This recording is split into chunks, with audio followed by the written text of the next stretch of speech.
Je vais d'abord entendre le représentant de Jugendamt du gouvernement et ensuite 2 minutes chacun aux pétitionnaires et nous allons lever la séance. Malheureusement, vous n'allez pas pouvoir tous intervenir. Peut-être choisissez un porte-parole entre vous. Je vous en prie.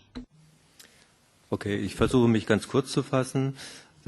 J'essaie d'être très bref. Sur la question du nom, je voudrais dire que j'en ai discuté avec le juge de la famille. Ils m'ont dit que l'important c'était ce que voulait l'enfant et pas tellement la mère. Alors la question de voir si l'enfant appartient plutôt à la nouvelle famille ou bien si l'enfant tient beaucoup à exprimer son identité par le nom de la mère. Les deux options sont possibles d'après les représentants du tribunal d'enfance que j'ai rencontrés, mais tout doit encore être évalué, surtout en tenant compte de l'intérêt de l'enfant.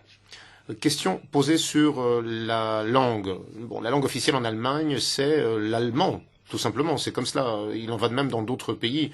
Nous aussi, nous recevons souvent des documents provenant d'autres pays, élaborés dans une autre langue forcément que l'allemand. Quand quelqu'un s'adresse à une instance judiciaire, par exemple à Berlin, on essaie quand même de faire la traduction par les instances judiciaires, dans la mesure où c'est possible et dans la mesure où il existe des traducteurs où ils sont disponibles. Quant aux différences entre Jugendamt et les tribunaux de l'enfance ou de la famille, il n'y a pas de statistiques.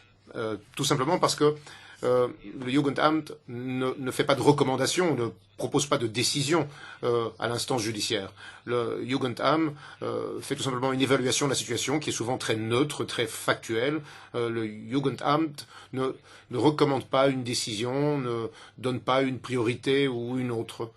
C'est tout simplement pour aider le juge à mieux comprendre et à mieux décider. Des divergences existent lorsque, par exemple, le Jugendamt va chercher un enfant et que par la suite, le tribunal dit que cette décision était illicite, mais c'est extrêmement rare.